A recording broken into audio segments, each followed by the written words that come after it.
I was totally amazed that an illegal substance that to me was garbage was helping me medically. I was bedbound for about 5 years. I couldn't hold a job. I had to quit school. I was near death. I believe that medical marijuana saved my life.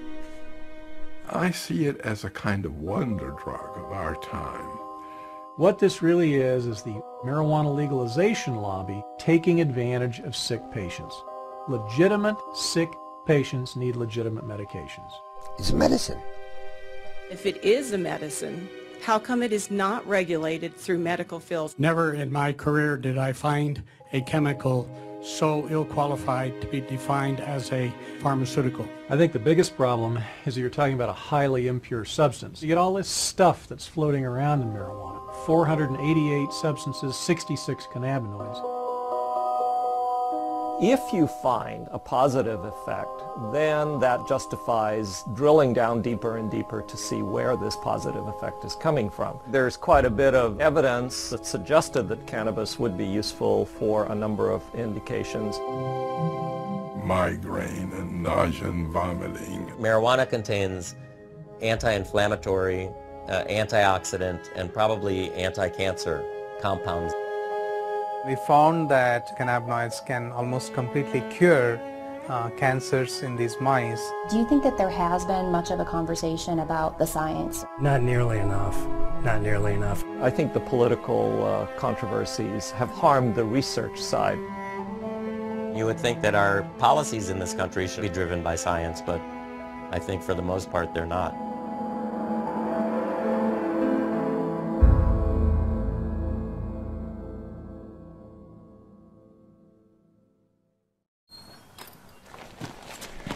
I'm not one for just sitting around. I got to be out, and it's outdoor stuff. I'm not much for going to a gym to work out. My physical exercise, I have to be outdoors doing it. For Point Hatfield, the mountains and rivers of Montana have always been a certain kind of therapy. Running and river guiding in the summer and teaching backcountry skiing in the winter have helped him through life's many difficulties. But the greatest challenge of his life took the outdoors away from him. It was like 2 days after New Year's. It just dumped 2 feet of snow, and a group of us skied from Mammoth down to Gardner after work, and we went out for dinner. And when we were sitting having dinner, I just went like this, and there's a lump there. I had a radical neck disectomy. So they cut out this side of my neck. They took out the cleidosterniomastus muscle and all the lymph nodes. But the cancer came back. 2 more tumors and another surgery later, it was clear Hatfield would have to endure chemotherapy and radiation. Chemo and radiation were horrible, literally horrible, because I was throwing up almost all day long, every day. I zapped every ounce of life I had in me, just about. I was just hanging on by a thread. Just like he used to, Hatfield turned to the outdoors for comfort, trying to ski a small hill in his backyard. So I got 2 runs of 2 turns in, and then that's all I could do, wipe me out. 2 days after that, I went cross-country skiing with my wife, and I was able to do about a mile. That's all I could do. I was exhausted. Then after the 3rd round of treatment, I couldn't do anything. Hatfield's athletic frame melted from 160 pounds of muscle to barely 124 pounds. I used to have 15-inch arms, biceps. They went down to 9 inches. I used to have thick legs. I'm skinny now. I'm not used to being skinny. Are there things that you know that kind of trigger your nausea and things like that? No, it just comes. Just like that, it just comes. And we've used the other anti-nausea medications with you. I was on Ativan.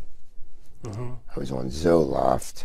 I think Zofran too. And there was a couple of steroids that I wore a patch with.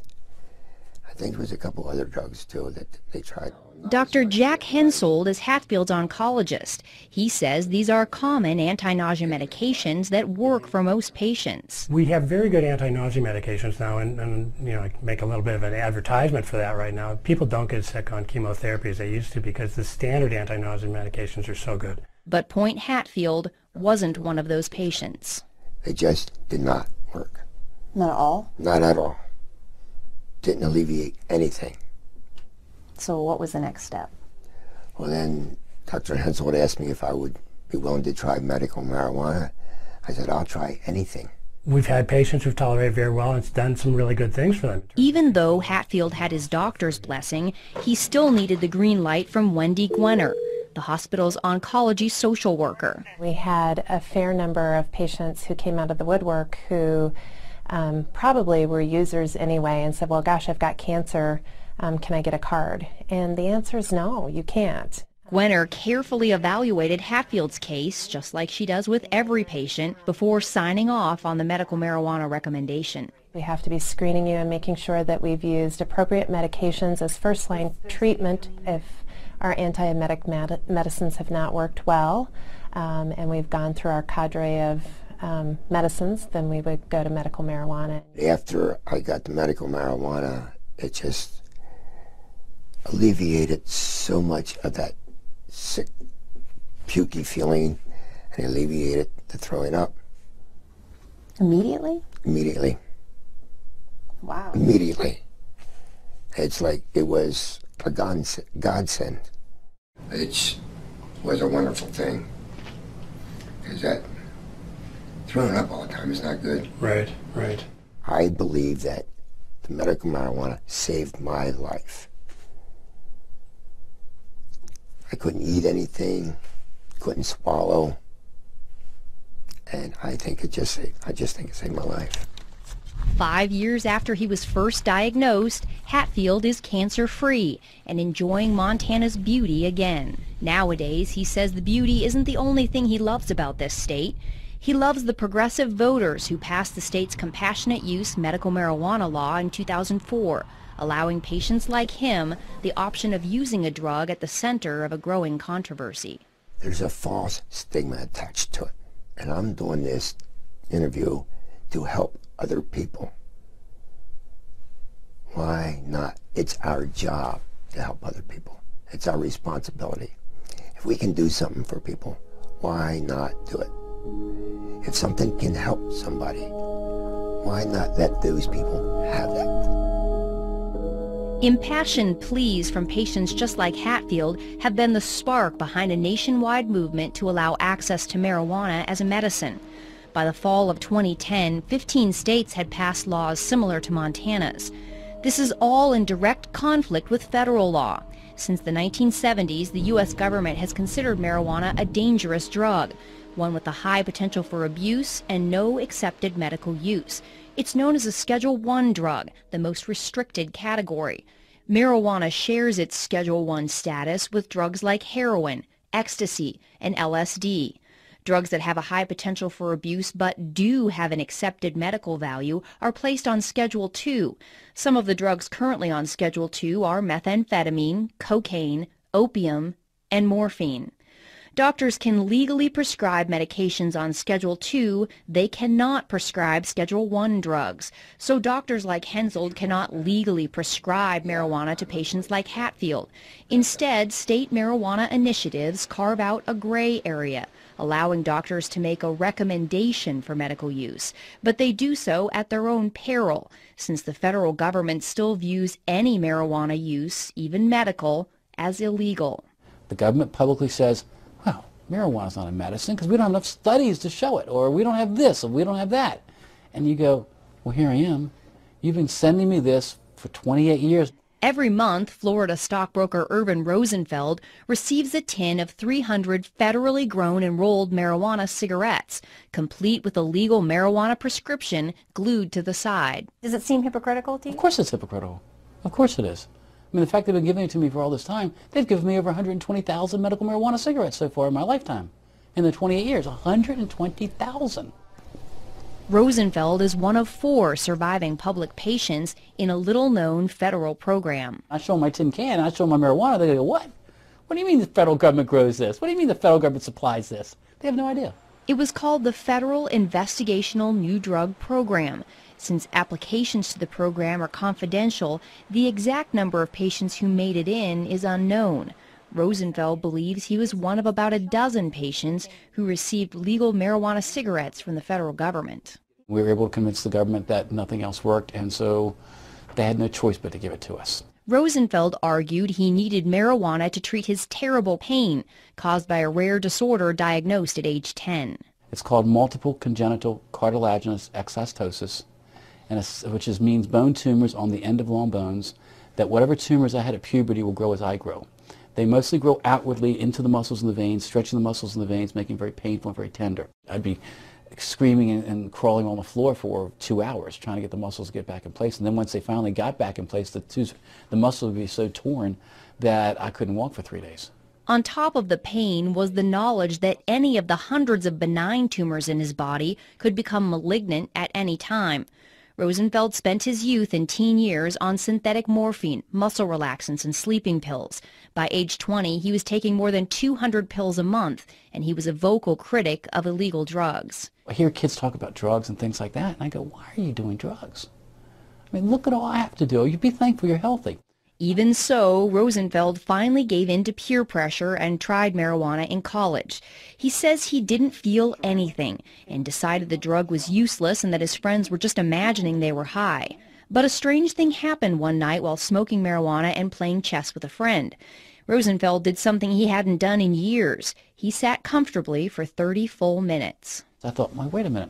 In what way did I take all the narcotics and drugs I had to allow me to sit? And I thought, gee, I haven't taken a pill in 6 hours. Well, then how can I sit? And just then, it was my turn with the joint. They handed me the joint. I looked at this piece of garbage, because to me it's all it was. I said, this is the only thing I've done differently. I've smoked this garbage. I wonder if there's any medical benefit to this garbage. Rosenfeld had stumbled onto another potential medical use for cannabis, chronic pain. When he joined the federal program in the 80s, he became one of a rare group of medical marijuana patients who could speak openly without fear of arrest about its medical benefits. Their stories added some legitimacy to an expanding body of anecdotal evidence. Medical marijuana has grown to a point where the government looks foolish saying it's not a medicine. It is a medicine. 82-year-old retired Harvard professor Dr. Lester Grinspoon is well versed in the anecdotal evidence surrounding medical marijuana. He's told Urban Rosenfeld's story along with many other patients' stories in his book Marijuana, the Forbidden Medicine. His opinion of cannabis has come a long way since he first began investigating it as a young assistant professor of psychiatry at Harvard in the late 60s. Back then, he certainly did not see it as a medicine. Could only see from my ivory tower that lots of people were using marijuana. I had a concern that marijuana was a terribly dangerous drug. And why wouldn't he? The 1930s era film Reefer Madness was a dramatic manifestation of government and media claims about the dangers of marijuana. The film portrays marijuana smokers as delirious, insane, even homicidal. Dr. Grinspoon was gravely concerned, and he wanted to give young students the proof that marijuana was hurting them. I went into the library and started to look at this. I wanted to provide a scientific and medical basis for the prohibition. What was the government standing on and saying that this was a dangerous drug? Psychotic reactions can happen. Marijuana is now known to initiate depressive episodes, delusional episodes, manic episodes, and even psychotic episodes. Dr. Eric Voth is an internal medicine physician and an addiction and pain specialist in Topeka, Kansas. He's also the chairman of the Institute on Global Drug Policy and has advised former presidents Reagan, Bush Sr., Bush Jr., and Clinton on drug policy. A critic of medical marijuana, he says one of his biggest concerns is the risk of mental illness, especially schizophrenia. There are clearly patients where it kind of uncaps the psychosis. Schizophrenia is a form of a psychotic illness, and uncapping it in people who didn't know they had it. There have been episodes, again, of people who have sort of uncapped and continued schizophrenic that did not have it ahead of time. Indeed, research has shown a connection between marijuana use and schizophrenia. There is also great concern over marijuana use in teens and young adults because their brains are still developing. But it's still unclear whether marijuana causes mental illness or someone with a mental illness is more likely to use marijuana. As a psychiatrist, Dr. Grinspoon's expertise was in schizophrenia, and he strongly disagrees with critics who say marijuana may trigger the disease. I think that is absurd. If you just take the fact that schizophrenia, the frequency of schizophrenia is about 1% the world around. Now, you would expect with a drug that's used as often as it is, you would expect that there'd be a little bleep in this. It doesn't change a bit. It hasn't changed.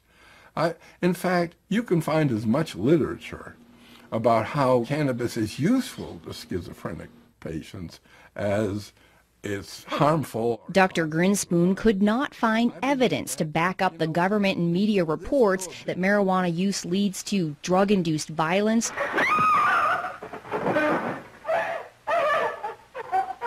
and incurable insanity. He is hopelessly and incurably insane, a condition caused by the drug marijuana to which he was addicted. This substance, the most harmful thing about it was not any inherent psychopharmacological property of the drug, but rather the way we as a society were treating the people who use this drug. It's been a medicine for about 3,000 years now. It only hasn't been a medicine in this country for 68 years. I say in the scheme of things, it's been a medicine a whole lot longer than it hasn't been. Dr. Donald Abrams is a professor of clinical medicine at the University of California, San Francisco, and an oncology physician at San Francisco General Hospital. He says doctors were able to freely prescribe cannabis for various ailments up until 1937. Harry Anslinger, who was a prohibitionist and the first head of the Federal Narcotics Bureau, decided to introduce the so-called Marijuana Tax Act. Physicians in the United States knew the medicine as cannabis, and by using marijuana, he sort of did an end run around the medical community. The act imposed a high tax on medical marijuana and such onerous registration and reporting requirements that it effectively banned its use as a medicine altogether. The American Medical Association came out in opposition to the act, with Dr. William C. Woodward testifying there was no evidence the medical use of cannabis was causing addiction, and that there are evident potentialities in the drug that should not be shut off by adverse legislation. He opined that it's impossible to foresee how much the new regulations will deprive the public of the benefits of a drug that, on further research, may prove to be of substantial value. The Marijuana Tax Act delivered the final blow to a medicine that was already being replaced by the opiates and aspirin. Cannabis was removed from the U.S. Pharmacopoeia in 1942. The fact that cannabis was an accepted, valuable medicine in the United States for nearly a century might be surprising to the teens who grew up watching the dramatizations of reefer madness. It certainly came as a surprise to Dr. Grinspoon. I discovered when I got into the library that I, despite my training in science and medicine, had been brainwashed. He put his findings into an 80-page paper, aptly titled Marijuana Reconsidered. It was later published in Scientific American.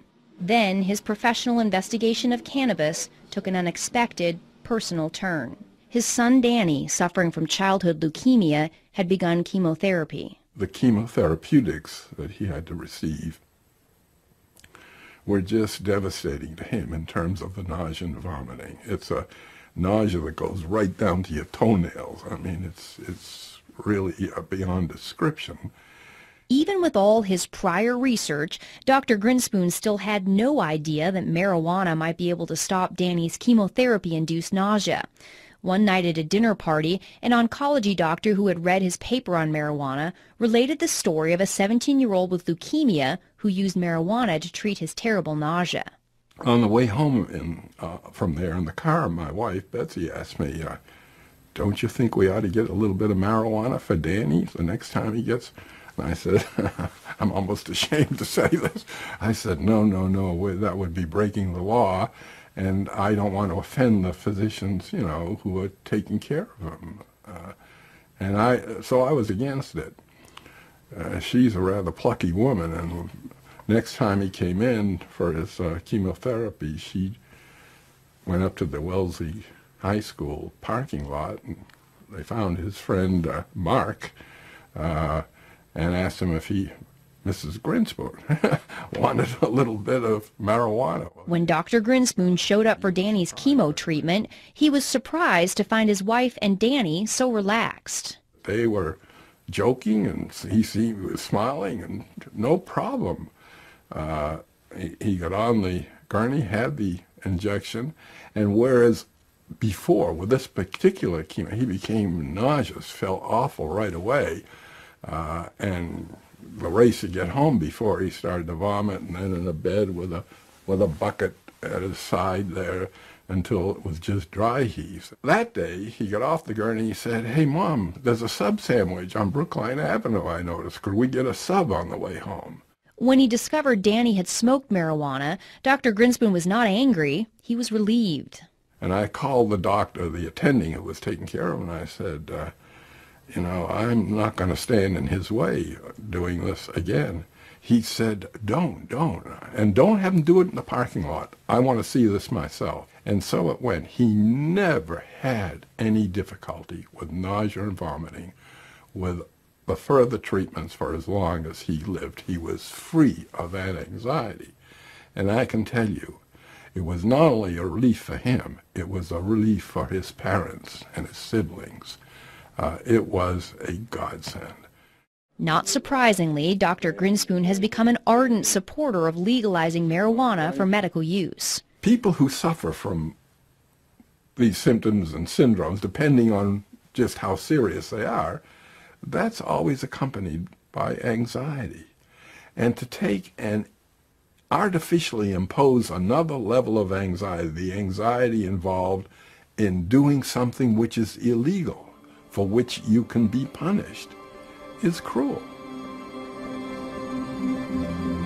By the 1980s, scientific interest in cannabis had begun to catch up with the personal experiences.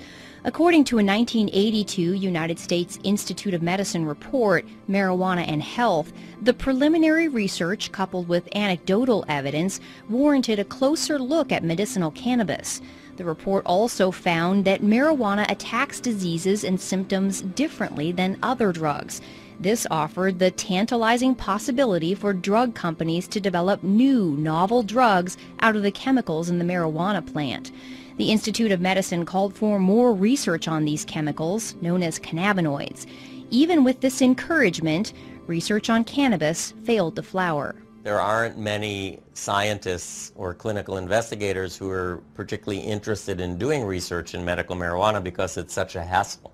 Marijuana's Schedule I status means Dr. Abrams has to get approval from more than a half-dozen regulatory bodies before he can start a cannabis medical trial. There are so many roadblocks that you have to go through. Marijuana is an illegal substance that I think a lot of investigators and even organizations just don't want to get involved in something that is so controversial. Dr. Igor Grant is a professor of psychiatry and the director of the California-based Center for Medicinal Cannabis Research.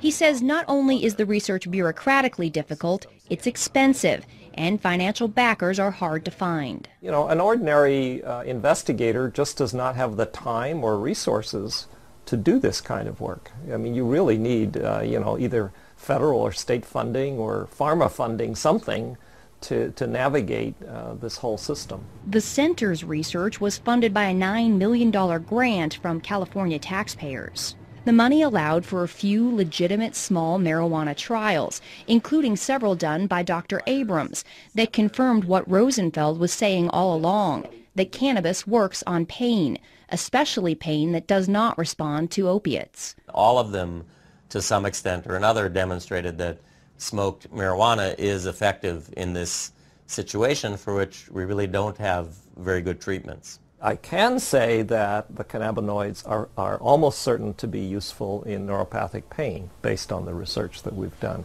But even when researchers get significant results like this, Dr. Abrams says cannabis research can still be an academic dead end. When I submit it for publication, I have found what I perceive to be a publication bias, that people are not particularly interested in publishing data suggesting that marijuana might have some benefits. All of those things, I think, sort of dampen anybody's enthusiasm to take on medical marijuana research. And scientists are not getting much help from pharmaceutical companies either. No pharmaceutical company is interested in supporting, marijuana research. Because it's a naturally occurring substance out in the world, so you can't patent it per se. So the research on it is quite dicey. It really is. Nobody can make any money on that research or on that development. Even if drug companies created a novel marijuana plant drug that they could patent, doctors could not prescribe it. It's going to be a class 1 type of drug. It's not going to be broadly used. And again, why do you want to spend a lot of time developing a drug that you can't really sell? Why would a pharmaceutical company want to get involved with something like that? I think until marijuana is rescheduled, large-scale research will probably not occur. Advocates have been mired in a decades-long legal fight with the U.S. Drug Enforcement Agency to do just that. In the late 80s, they made the argument that marijuana has accepted medical value and that it belongs on Schedule II. It was a judge who, my understanding was, basically suggested that it be made a Schedule II. According to government documents, the DEA's administrative law judge, Francis Young, found there was incontrovertible evidence that cannabis was an effective medical treatment for nausea and appetite loss, multiple sclerosis, and spinal cord injury spasms. Judge Young ruled marijuana should be moved to Schedule II, writing, "The evidence in this record clearly shows that marijuana has been accepted as capable of relieving the distress of great numbers of very ill people. It would be unreasonable, arbitrary, and capricious for DEA to continue to stand between those sufferers and the benefits of this substance." For those who were concerned about marijuana's side effects, Young ruled that as a medicine under a doctor's supervision, marijuana in its natural form is one of the safest therapeutically active substances known to man. The DEA and other federal agencies disagreed. They overruled Judge Young's decision and kept marijuana on Schedule I. But the ruling did add to growing pressure on the U.S. government to go beyond its own compassionate use program and make marijuana legally available as a medicine. The answer? Provide a pill that can do what the plant does. For years, the government had been sponsoring and funding research to put the active ingredient in marijuana, THC, into a capsule form. Known as dronabinol or Marinol, the drug is a synthetic version of THC created in the laboratory. Since it did not come directly from the plant, the DEA placed it on Schedule II.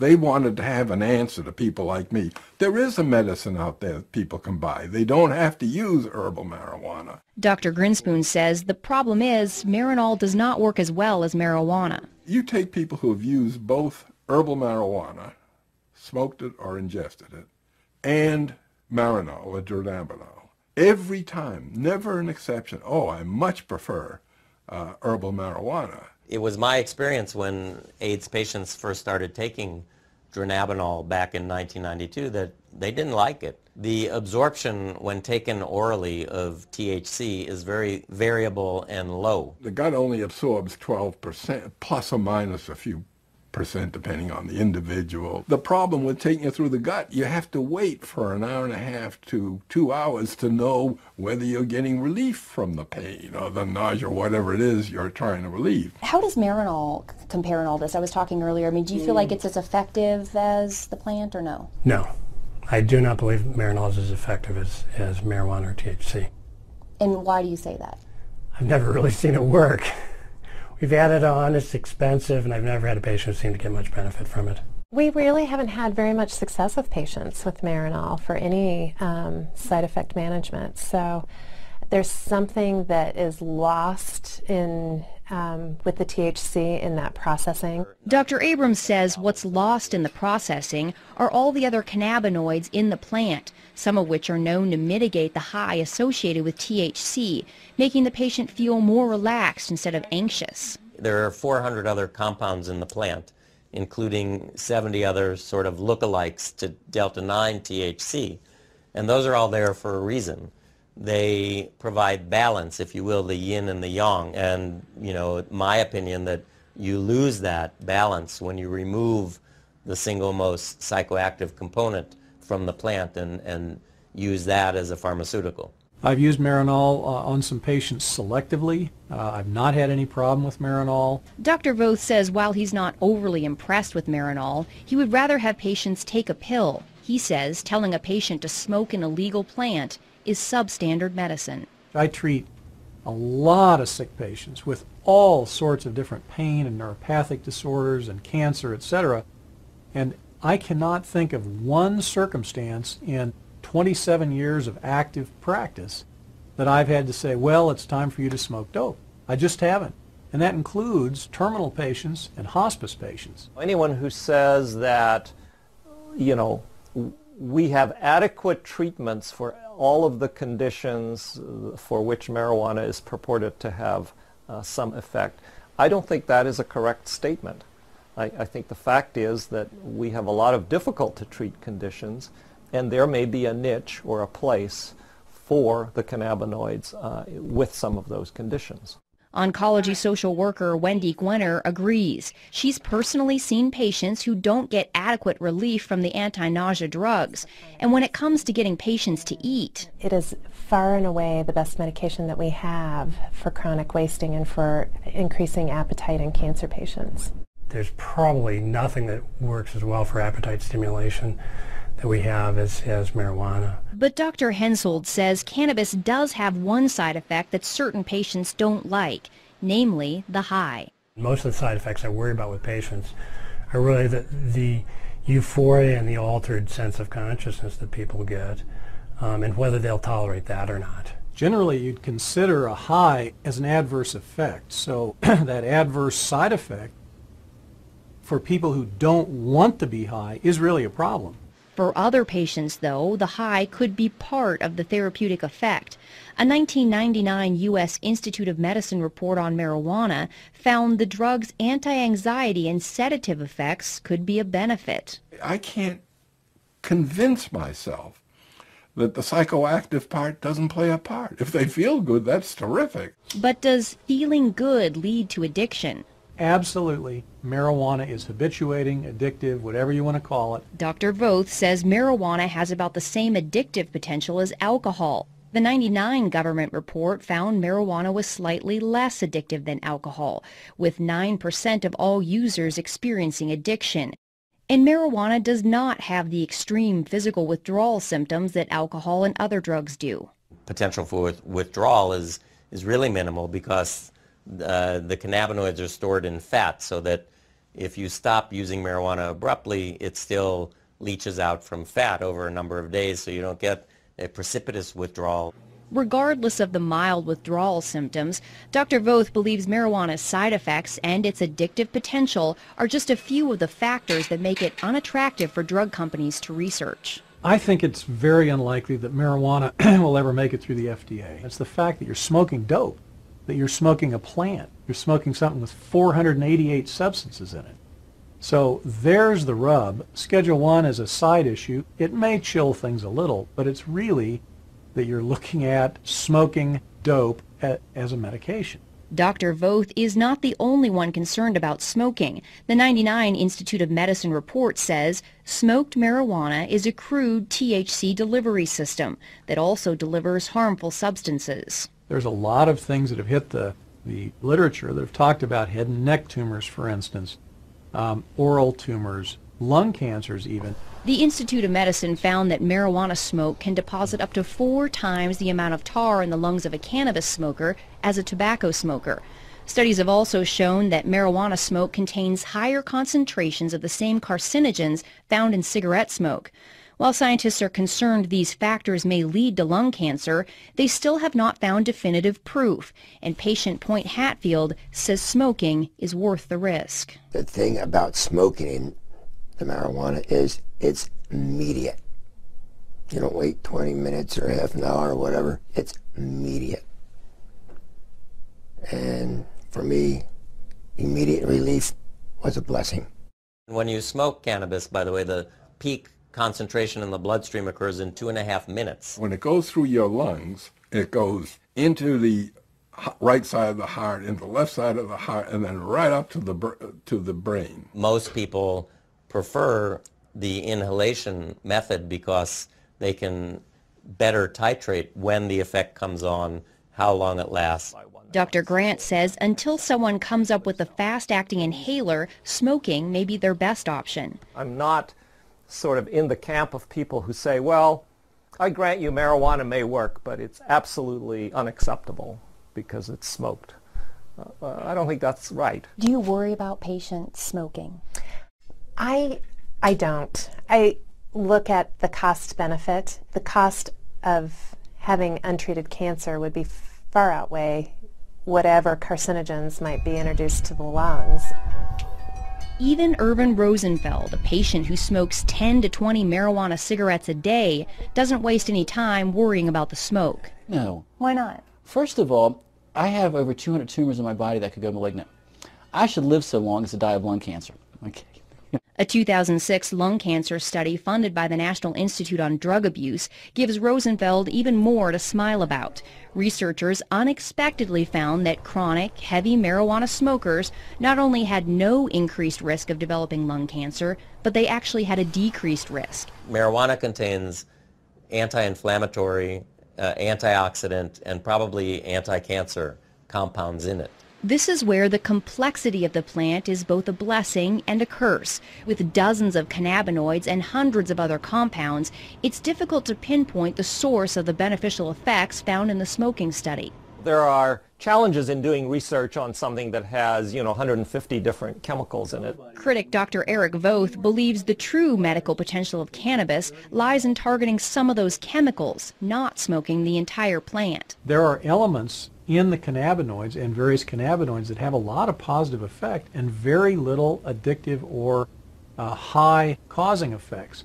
Scientists have managed to isolate and focus attention on one of those. It's called cannabidiol, and next to THC, it's one of the most abundant cannabinoids in the plant. CBD is cannabidiol, which is another cannabinoid like the main psychoactive ingredient, but instead of getting people high, CBD seems to be a very potent anti-inflammatory and analgesic. So it relieves pain and decreases inflammation. But what I'll do... Judge anti-inflammatory and analgesic. So it relieves pain and decreases inflammation. But what I'll do is I'll just kind of put the stove on low. I'll spoon out a little bit of the canna butter, about that much as a dose is worth for the night. And I'll put it into the pan and just let it melt down. CBDs seem to help my seizures. I'm not using it to get any psychological effects off of it. I'm just eating the butter raw with bread, so warmed up. Then how often do you take that? Once a day, twice a day? At night right before bed. I used to be on approximately 14 different prescriptions, and I would still have up to 12 seizures a day. I used to have to take 2 handfuls of pills, no more. While this 27-year-old epilepsy patient is relieved to be taking medical marijuana, she's considerably more anxious about showing her face and has requested we conceal her identity. Why do you not want to show your face?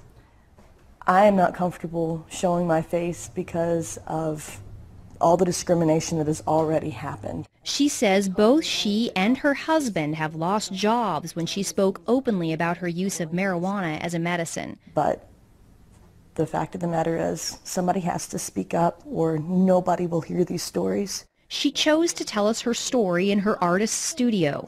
Here she creates much happier works than she did even a few years ago, when her self-portraits plainly showed the toll epilepsy had taken since she was diagnosed at 15. I've taken pretty much every anti-epileptic on the market, and some with a little bit more success than others. Some of the medicines I was on had nothing to do with epilepsy, and the doctors put me on them to help me sleep or to help with my anxiety issues. The seizures were so bad I needed to be sedated heavily to sleep. The depression gets worse the more you're sedated. Despite the constant seizures and depression, she graduated high school and was accepted into a private women's college to study psychology and fine arts. The seizures were so intense by my early 20s that I couldn't stay in class.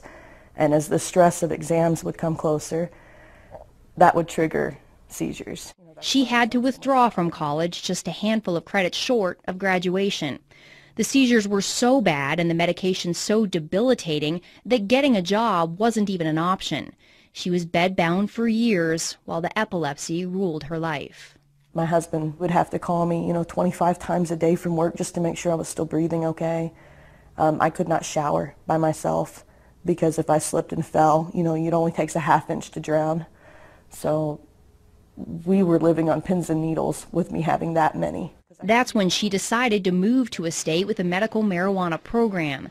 She had read stories about its potential to treat epilepsy, and she wanted legal access to it. How did that impact your seizures? They started slowing down. I had to build it up in my system, and it wasn't until I started ingesting it that they really stopped completely. The potential of the CBDs in marijuana to mitigate epileptic seizures is not new.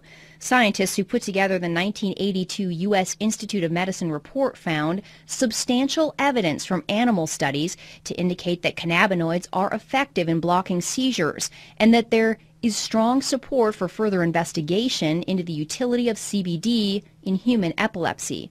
The subsequent 1999 Institute of Medicine report was less enthusiastic, saying the solid scientific evidence still isn't there yet, and it was unlikely to be a fruitful area for drug research. Well, I'm not waiting for the FDA approval to come through.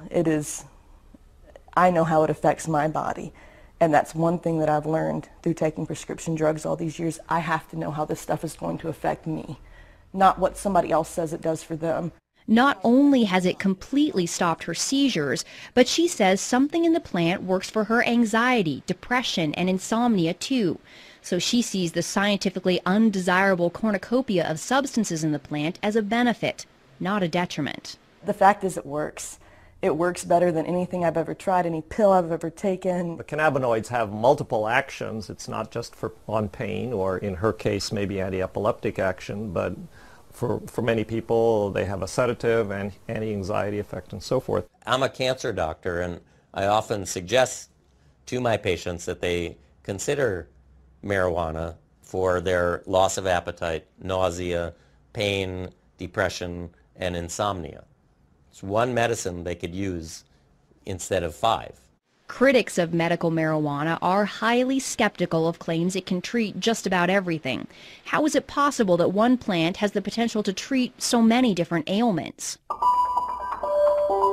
Intriguing answers started appearing in the early 90s when researchers pinpointed receptors in the brain and the body that bind with the cannabinoids. Receptors can be described as locks on the surface of a cell, and when the correct key binds with the correct lock or receptor, it opens the door and delivers messages. Sometimes the message is that the body is feeling pain. Other times the message may be that there's an invader and the immune system must attack. Scientists located 2 receptors, cannabinoid receptors, one called the CB1 receptor, mainly in the brain, and the other is the CB2 receptor, which is mainly in cells of the immune system. The CB1 receptors are extremely abundant in the brain, but they're also found all over the body in the major organs, the heart, the liver, kidneys, and pancreas.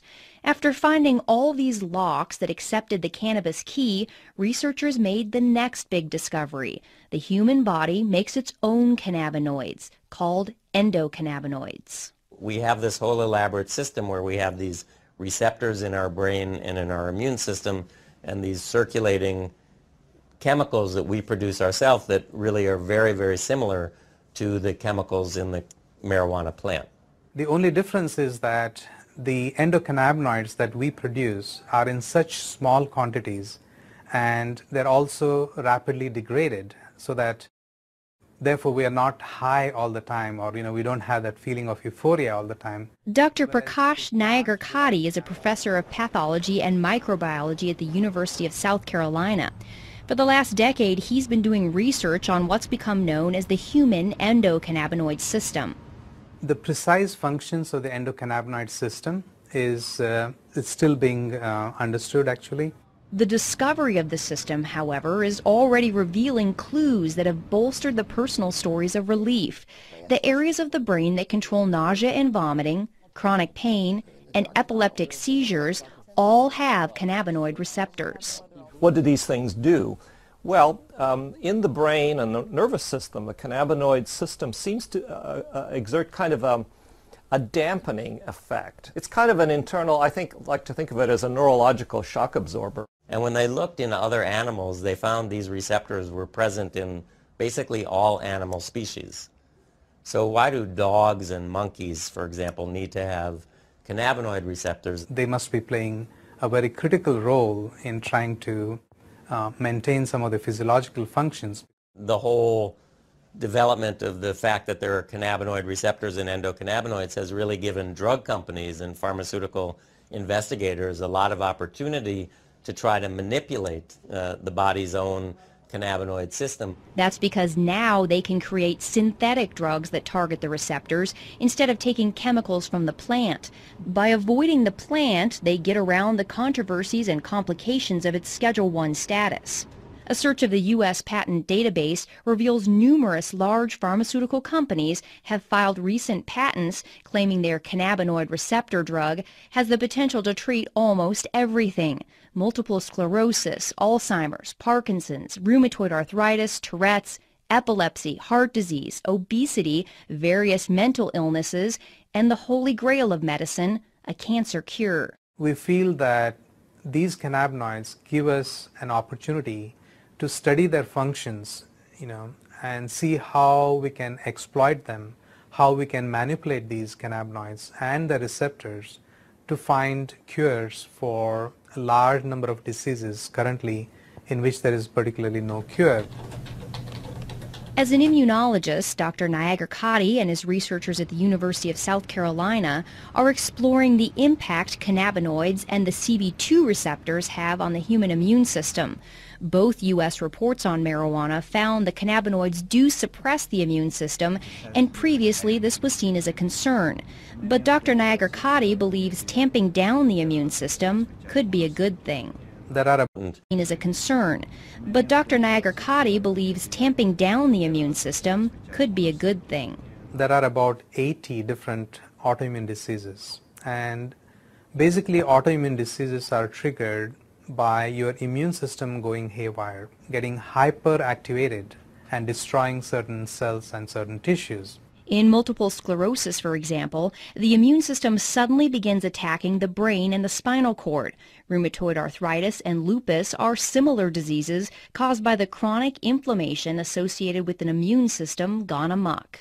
The cannabinoids dampen down response to bacteria or foreign agents or injury to tissues. A lot of scientists and researchers are interested in those properties of the cannabinoids, in trying to see how we can suppress the immune response in autoimmune disease conditions. For Dr. Nayagarkatti, the research has gone far beyond treating inflammatory problems. He's narrowing in on the potential of cannabinoids to kill immune cells that have mutated and become cancerous. Once they become cancerous, they no longer die a normal cell death. Instead, they begin growing and spreading uncontrollably. We were one of the first labs to demonstrate basically that not only the immune cells, the normal immune cells express these cannabinoid receptors called the CB2 receptors, but also that when these immune cells get transformed and they become cancer, to our surprise we found that these cancer cells continue to express these CB2 receptors. This was an exciting discovery because the CB2 receptor can act like a target for the cannabinoids. Once they bind with the receptor, they can tell the cancer cell to die. So basically telling the cells basically to commit suicide, and that's what they do. And we demonstrated that that would be the mechanism by which the cannabinoids can kill the cancer, and therefore it can be used effectively as an anti-cancer agent. Dr. Niagara-Cotti and his researchers were able to eradicate almost 100% of the cancer in test tubes.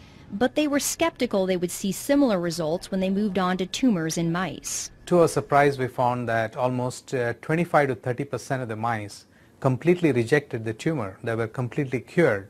And in addition, we found that the remaining mice also, there was a significant reduction in the volume or the size of the tumors as well. The lab results have been so promising that Dr. Niagara-Cotti is beginning clinical trials with leukemia patients. There's no doubt in his mind that the cannabinoids, either from the plant or lab created, will play a major role in medicine in the future. I feel that in the next 5 or 10 years, there is going to be exponential growth in cannabinoid research. It's an area where both the critics and the advocates agree. Scientists are now well on their way to developing medicines based on the cannabinoids.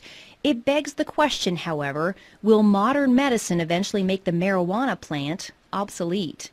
No, it will not. In fact, it will only enhance it. Okay, because now it's more proof that the plant really does work. Okay, and instead of spending $600 a month on buying the pharmaceutical drug, I can grow my own plants. I don't want them to ever take the choice away, because I don't know how long it's going to be before they really find out exactly what is working for me or for others. And right now, having the raw plant available is the best solution, because you have all of it there. You don't have just what they've isolated, just what they've decided is important now. Let's keep it in the corridors of science. Let's keep it in the FDA. Let's do what needs to be done, which is careful, longitudinal, placebo-controlled, crossover, head-to-head studies, and see where it falls out. But let's deliver what's really medicine. That is the individual cannabinoids. They may come across some things that are better than herbal marijuana for one thing or another, and good luck to them. I'd love that. But I never want to see compromised the capacity of people to use herbal marijuana, whether it's because the drug that they've come up with is much more expensive, or it doesn't do as well, or whatever the reason, that people should always have herbal marijuana available to them without any constraints from the law. Patients say for now the question is irrelevant. Science has not yet given them the opportunity to choose between an effective pill or the plant. This is something where I have no other medical alternative to treat this condition. I have exhausted all of modern medicine's alternatives, and they have really screwed my body up. She says cannabis has allowed her to hold down 2 jobs and make plans to go back to school and finish those last credits. There is so much promise now where there was none before. Without the 10 to 12 cannabis cigarettes a day, I would not be working. I most likely would be on disability. I'd be homebound, and I'd be a drain on society versus a productive member of society. The federal program that allows Irvin Rosenfeld to legally use marijuana for chronic pain was shut down in 1992. Today, he's one of a few living patients who were grandfathered in and still receive marijuana every month, courtesy of the U.S. taxpayer. Point Hatfield believes he will never gain back the muscle he lost during his cancer fight, but he got his life back. And he thinks people should not underestimate this plant just because it doesn't come with a prescription. It's medicine.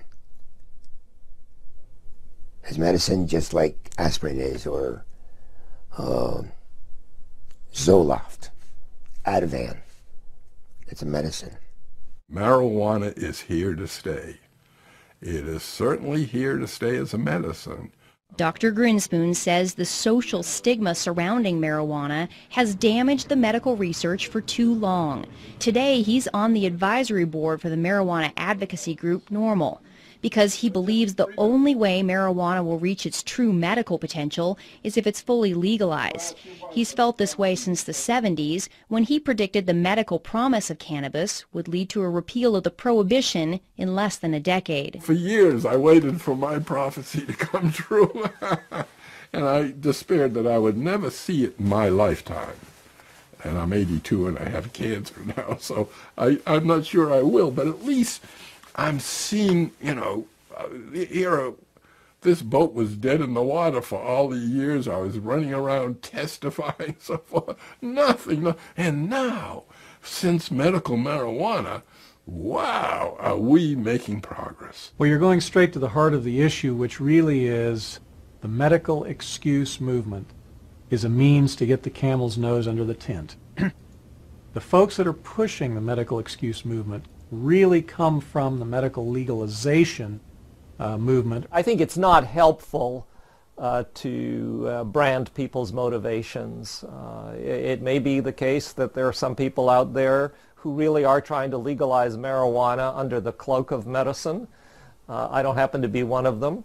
I'm more interested in seeing if there is a medical indication here, and if there is, I think it is a social responsibility to provide that for people who are suffering. The scientists are not here to make like policy decisions, but our goal is to find out the truth. To that end, the American Medical Association and the American College of Physicians have taken positions that marijuana should be moved off of Schedule I to make research on the cannabinoids easier. We who are involved in the science sort of wish that science would become more of a dominant driver in the messaging, as opposed to politics, religion, and ignorance and fear. I like to say it's time to have more light than heat on the subject, and clear away the smoke here. When you strip away the smoke of the social and political issues, one thing is clear. After decades of controversy, conjecture, and limited research, we have arrived at last in the realm of science. We know more about the secrets of this complex plant than at any other time in history. The only question now is where that knowledge will take us.